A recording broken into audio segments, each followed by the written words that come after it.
Hey everyone. So I thought I would just get on here, and I wanted to put together a video. It's nice outside. I wanted to put together something that I've kind of been doing with on social media. Unfortunately, mostly TikTok the last week or so. And that was, I was preparing for my Sunday school lesson. And the subject of our Sunday school lesson was God's mercy. And so we were going through was Psalm 136. And I typically read it out of the ESV, but most of the modern translations match in this. Is that in 136, just to give you the first couple verses, it says, "Give thanks to the Lord, for he is good, for his steadfast love endures forever." So every other line is, "His steadfast love endures forever." Now I was challenged on social media because this group, believed the King James Version is the only real translation that we should be reading, because his version says, "Give thanks unto the Lord, for he is good, for his mercy endureth forever." So the KJV says, "His mercy endureth forever." Now you're wondering, well, why is there such a difference? Well, here's why. So if we go back to original Hebrew, the original Hebrew for mercy, the word used is chesed, and chesed is in the Hebrew. So if you go look up in the Hebrew, it'll say chesed for mercy. And you're saying, well, what's the difference? Well, because the ESV is translated directly from the Hebrew text, I'll give you an example. So the ESV is translated between Hebrew, Aramaic, Greek text, Masoretic text, Dead Sea Scrolls, Septuagint, Latin Vulgate, and then the New Testament is translated with the Nassau Island 28th edition, NA 28, and UBS 5, critical Greek text. But the important thing is they use, for the Old Testament, they use the Hebrew text. And like I said, the Hebrew word is chesed. Now here's the definition for chesed. It's mercy, loving kindness, steadfast love, covenant faithfulness, loyal love. So here in that definition, you hear mercy, you hear steadfast love, both used in these scriptures. You also hear loving kindness, covenant faithfulness, and loyal love. Now, if you look it up, the modern translations decide to use steadfast love because they wanted to pick something that fit more to show God's covenant love and faithfulness to us. To His creation. That's why they picked it. So, mercy and steadfast love, neither one is wrong. They're both correct. But the correction they were giving me was, but the KJV uses mercy. Well, the KJV is translated from between the Latin Vulgate, the Septuagint, the Textus Receptus, and mostly, Greek text. Well, the Greek word used for mercy is eleos. And what is the definition of eleos? It's mercy, compassion, pity, kindness, and favor. So see, both of them cover mercy. Both of them cover compassion and love and kindness and favor. They both generally are the same definition. So why do we argue over this? Not to mention that is that when I politely gave them this information, well, no, if you look at the definitions, it's the same word. You and I are both right. I was met with, let me show you. I was met with, still correcting me, by the way, on mercy. They gave me Matthew chapter 9, verse 12 and 13. And here's what I have in my text. So Matthew 9, 12 and 13 reads, "But when he heard it, he said, Those who are well have no need of a physician, but those who are sick. Go and learn what this means. I desire mercy and not sacrifice, for I came not to call the righteous, but the sinners." He's using Jesus' words to tell me that I'm wrong, because even Jesus says mercy.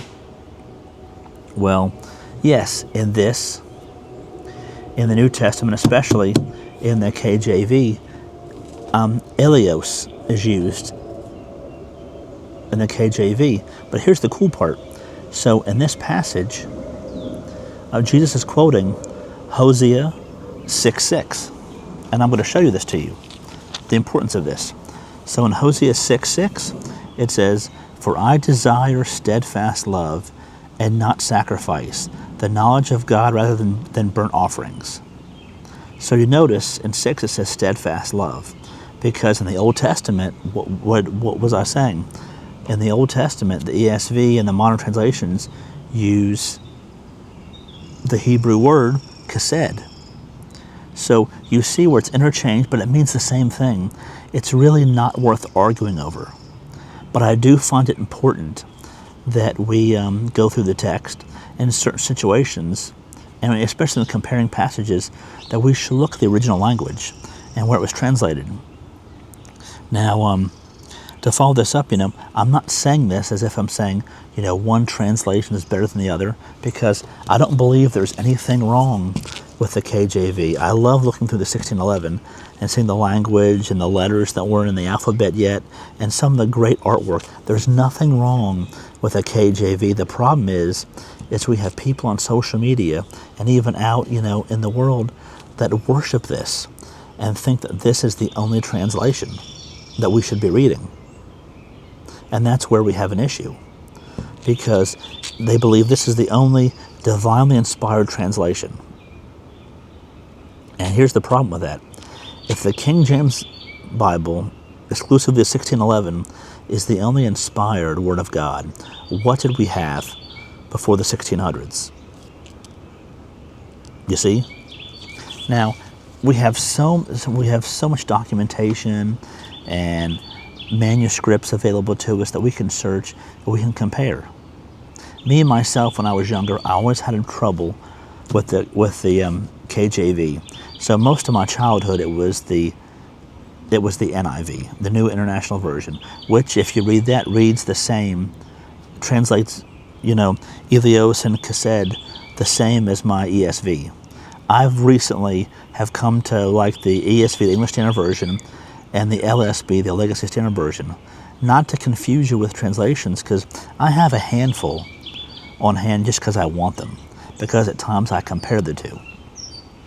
And there's sometimes that maybe, even though the context has not changed, maybe, this passage, gets the point better. Like maybe it's depending on our audience. If I'm teaching, my 4th and 5th graders, I'm not going to use the KJV, because most of the time it's going to be hard for them to understand, right? So usually when we teach and we print this out, normally we use the New Living Translation for the kids. Nothing wrong with it, just it's easier for the kids to understand. And I usually do go through the notes and compare passages. And at times I will say, well, hey, this is what the NLT says, this is what the ESV says, but see, this just happens to be the translation I like.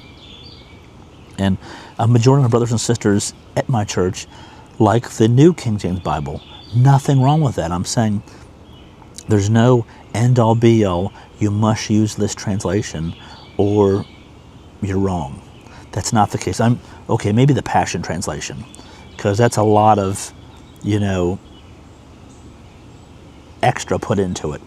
So what I would do if I were you, if you're really trying to figure out what you would like to read, we have a thought for thought, so it's kind of matching the thoughts, but the words don't match, right? So a thought for thought, or a word for word translation. The word for word translations, which it would be your KJV and your ESV, try to get as close to the words as possible, to not mess up the context of the passage. But to close it out, just to give you an example of what I've had to deal with the last week or so, and how it's just a nonsensical argument, because technically this person trying to argue with me, we're both right. Either version works. Mercy and steadfast love, we've showed you that they both primarily have the same definition. There's much more important things to be, debate over, have a discussion over, than we're going to nitpick other people on the language and preferred definitions. I've seen that a lot on here where they prefer a certain definition because it fits their narrative. No, we go by the text. But if you have any questions, comments, concerns, you can always email me at gatorman999@aol.com. I'm willing to take any messages. You have any questions? Want me to give you my take on what translations are the really good ones, but I'm not calling out bad ones. The only bad one I'm calling out is the Passion. Okay, that's the only one I'm calling out. That and and the New World Translation. That would be the Jehovah's Witness Bible. Those two, I would tell you to your face, avoid the New World Translation and avoid the Passion Translation. Don't use those.